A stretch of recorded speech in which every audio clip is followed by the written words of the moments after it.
मित्रों नमस्कार। पंचायत चुनाव 2021 बहुत करीब आ चुका है। वैसे तो बहुत करीब आ ही चुका था, लेकिन आज उच्च न्यायालय के एक निर्णय से कहीं न कहीं मायूसी भी हुई है और एक नई उम्मीद की किरण भी जगी है। जो पहला विषय है वो ये है कि पंचायत चुनाव जब तक आप नामांकन न कर लें तब तक जिस तरीके से पैसे खर्च किए जा रहे हैं, अब सीटों में बदलाव भी दिखाई देने वाला है। सारी चीज़ें जो 1995 के नियम कानून के हिसाब से लगातार आरक्षण को 2000, 2005, 2010, 2015 की काउंटिंग के बाद 2021 की चुनाव निर्धारण होने वाला था, लेकिन अब स्थिति ये हो चुकी है कि जो उच्च न्यायालय का निर्णय आया है वो 2015 के विषय को लेकर के आया है, इसलिए सीटों में काफ़ी मात्रा में फेरबदल होने की संभावना है।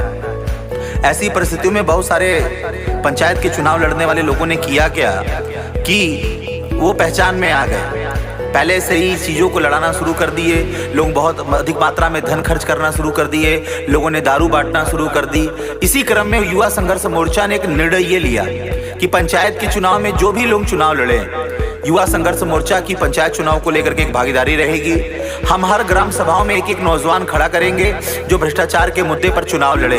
हमारी किसी से न कोई दुश्मनी है, न किसी से कोई मनभेद है, न किसी से मतभेद है, लेकिन हम चाहते हैं कि एक पढ़ा लिखा नौजवान वो वोट पाए या न पाए, लेकिन एक विजिलर की तरह, एक सिटीजन की तरह, एक नागरिक की तरह अपने गांव में खड़ा होकर के 5 साल तक देख रेख करे, वो डंडा लेकर के खड़ा रहे और ये देखता रहे कि क्या गड़बड़ी हो रही है। क्योंकि बहुत सारे लोग चुनाव में लाखों रुपए खर्च करेंगे, लाखों रुपए खर्च करने के बाद फिर चुनाव में फिर कहीं ना कहीं से उनको मैनेज करना पड़ेगा। तो ऐसे प्रतिष्ठा को फंसाने में, ऐसे सम्मान को फंसाने में, और जिस तरीके से आर्थिक रूप से लोग, जनता केवल ऐसे लोगों को ही चुने काम कर रही है और ऐसे लोग ही, शरीफ व्यक्ति तो चुनाव में आ ही नहीं चाहता है, तो पढ़े लिखे लोग राजनीति से दूर भाग रहे हैं। तो ऐसी परिस्थितियों में हमारा और आपका कर्तव्य बनता है कि समाज को एक नई दिशा देते हुए हम लोग एक ऐसे निर्णय पर पहुंचे। तो मैं पूरे चंदौली जनपद के हर एक ग्राम सभाओं के उन पढ़े लिखे नौजवानों से अपील करना चाहता हूं कि जो गांव में रह करके कृषि कर रहे हैं, जो गांव में खेत रह के पढ़ाई कर रहे हैं, वो बिना पैसा खर्च किए हुए मात्र पर्चा छपवा करके अपने इशू, अपने मुद्दे पर एक बार इलेक्शन में जरूर कूदें और वो चुनाव लड़ें। हमारी पूरी सहभागिता उनके साथ रहेगी।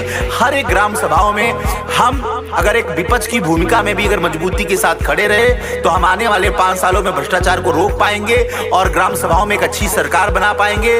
और ऐसी सरकार जो कहीं ना कहीं से एक दबाव समूह और एक हित समूह की तरह काम करेगी और वहां से आने वाली समस्याओं को जिला लेवल तक पहुंचा करके उस पर एक संघर्ष हम लोग को आपको देखने को मिलेगा। इसलिए मैं आप सभी बंधुओं से एक निवेदन करना चाहता हूं, आग्रह करना चाहता हूं कि आने वाले 2021 के पंचायत के चुनाव में, क्योंकि सीटें लगातार बदल रही हैं, कंडीशंस बदल रही हैं, चुनाव धीरे धीरे लेट हो रहे हैं। जो चुनाव नवंबर दिसंबर में होने थे, कोविड-19 की वजह से मार्च अप्रैल में गए, फिर अब मई में होने की संभावना दिखाई दे रही है। तो ऐसी परिस्थितियों में चुनाव और जो प्रत्याशी चुनाव लड़ने वाले हैं उनके मन में एक प्रश्न ये खड़ा हो रहा है कि अब तो हमको अपना खर्चा धीरे धीरे करना होगा, अब सीट भी बदल सकती है। तो मन में इतना भ्रम लेकर के इलेक्शन को लड़ रहे हैं, क्योंकि चुनाव को एक त्योहार की तरह लड़िए।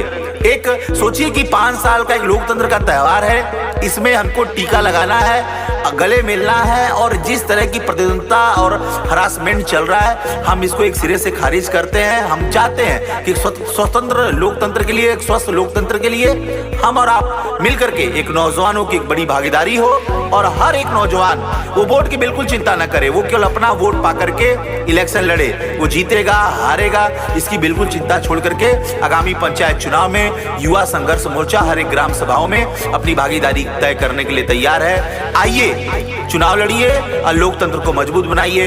इसी संदेश के साथ आपका भाई शैलेंद्र पांडे, कवि, एडवोकेट, संयोजक युवा संघर्ष मोर्चा, पूर्व अध्यक्ष सकलडीहा डेमोक्रेटिक बार एसोसिएशन, आपसे एक निवेदन करता है कि आइए पूरे चंदौली जनपद के भ्रष्टाचार को हम दूर करें।